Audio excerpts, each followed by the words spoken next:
How to set up a basic photography studio.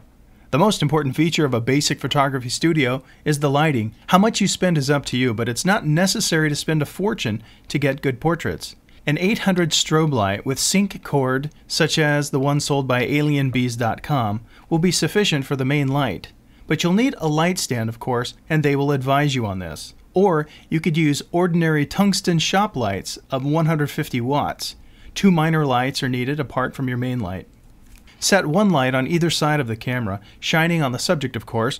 They should be your main light and the fill light. The other light should be above and behind the subject so that the light is shining either on the back of the hair or on the wall behind, so that the light is reflected onto the back of the subject. Have them as close to your subject as you can without it being uncomfortable. Lights are hot, so always be aware of safety precautions. You can get a soft box and the fitting to attach to the light, or you can make do with a 52-inch wide umbrella. No, not the one belonging to Grandma, but a shoot-through. Adorama.com has one for under $75.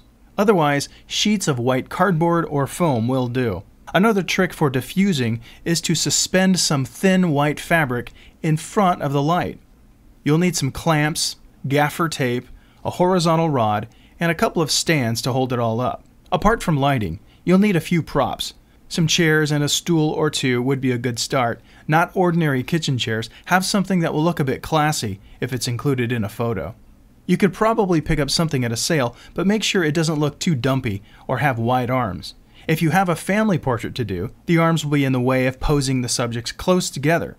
The stool is good for sitting shorter people or kids in a group if they would be too low otherwise. Background is another thing that will make or break your photo. You don't want an old brick wall or paint coming off in flakes. Set up a curtain rod and have several different kinds of curtains to pull across. If you're creative, you could paint some fun backgrounds, but keep it fairly simple. Otherwise, it will distract from the subject.